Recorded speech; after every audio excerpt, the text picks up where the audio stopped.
दोस्तों आज हम एंटर करने वाले हैं श्री पौंटा साहिब गुरुद्वारे के अंदर, जिसकी अपनी धार्मिक मान्यता है। गुरु गोबिंद सिंह जी यहाँ पे 4 साल रुके थे। तो पौंटा साहिब गुरुद्वारे आने के लिए आपको सिरमौर डिस्ट्रिक्ट में आना है, जो कि देहरादून और चंडीगढ़ से बहुत ही नज़दीक है। तो जब आप पौंटा साहिब पहुँचोगे तो आपको गुरुद्वारा श्री पौंटा साहिब के अंदर प्रवेश करने के लिए काफ़ी सारे ऑप्शंस मिल जाएंगे। तो गुरुद्वारा पौंटा साहिब अपने आप में काफ़ी भव्य और ऐतिहासिक विरासत को रखे हुए हैं। जब भी आप गुरुद्वारे के अंदर जाएं तो हमेशा अपने सर को ढक के जाएं, और ये यहाँ की परंपरा हमेशा। इस गुरुद्वारे की अपनी आप में एक खूबी है, खूबसूरत है, और जहाँ देखो वहाँ आप नज़र घुमाओ तो आपको गुरुद्वारा पौंटा साहिब बहुत खूबसूरत नज़र आएगा। हर तरह संगमरमर से बना हुआ और जगह जगह पे फूलों से सजाया हुआ। भक्त लोग यहाँ पे हर समय आते रहते हैं।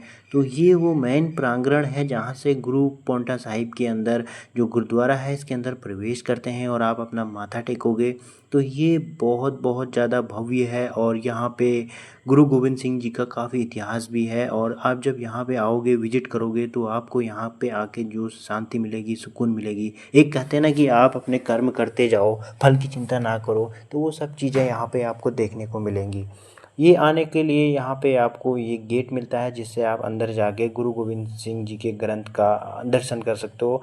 और ये पौंटा गुरुद्वारा की एक बहुत खूबी है, और आसपास काफ़ी अच्छे से इसको संगमरमर से नक्कासा गया है, तराशा गया है। मतलब बहुत बहुत ब्यूटीफुल बना दिया गया है इस जगह को, और आसपास काफ़ी सारे पेड़ पौधे लगा दिए गए हैं। तो अपने आप में बहुत बहुत खूबसूरती और इतिहास और कई सारी चीज़ों का मेल जोल आपको यहाँ को देखने को मिल जाता है, जो पौंटा साहिब गुरुद्वारे की अपने आप में बहुत बड़ी खूबी है।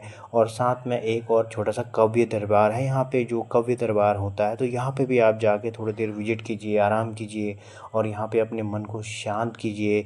जो भी आजकल आपको भाग दौड़ भरी ज़िंदगी से थोड़ी बहुत आपको आराम चाहिए, तो आप ऐसे ऐसे जगहों पे आइए, विजिट करिए। और ये है गुरुद्वारे का टॉप, जो कि बहुत बहुत अच्छे से बनाया गया हुआ है। और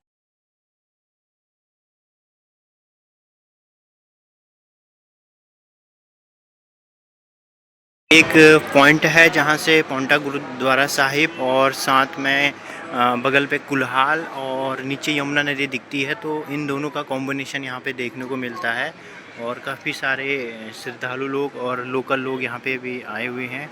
तो आपको एक छोटा सा दर्शन करा देता हूँ। और जैसा कि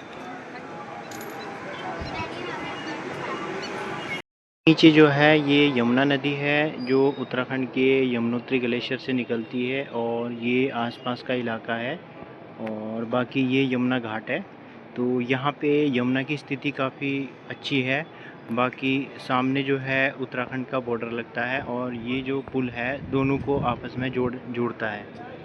उम्मीद करता हूँ गुरुद्वारा पौंटा साहिब का ये ब्लॉग आपको अच्छा लगा होगा। अगर आपको अच्छा लगा तो वीडियो को सब्सक्राइब कीजिए और वीडियो को शेयर कीजिएगा, और आगे मिलेंगे नए ब्लॉग में। कुछ भी कह लो दोस्तों, पौंटा साहिब गुरुद्वारे की जितनी खूबसूरती को देखा जाए ना उतना कम है। मतलब इतना भव्य गुरुद्वारा जो बना दिया गया है ना आज के टाइम पे, अमृतसर के बाद अगर आप कोई दूसरा गुरुद्वारे को देखते हो ना तो वो पौंटा साहिब है। जहाँ लंगर के लिए भी मतलब हर समय उपलब्ध है। लंगर जब मर्जी आप आओ, खाओ, जो मर्जी करो। मतलब ये होती है एक किसी के लिए सेवा करने की भावनाएं। तो ये यहाँ पे देखने को मिलती हैं। और आप जब भी अपने फैमिली के साथ आओगे तो आप, मुझे लगता है आपको बहुत शांति मिलेगी, बहुत आराम मिलेगा, और बहुत सुकून मिलेगा दोस्तों। ऐसी जगह आके ना मन को जो आपकी शांति मिलेगी, आपके मन का जो चंचलपन है वो सब खत्म हो जाएगा। तो एक बार आप यहाँ पे आओ, थोड़ी देर के लिए प्रेयर करो और इन्जॉय करो। और ये है पौंटा साहिब गुरुद्वारा।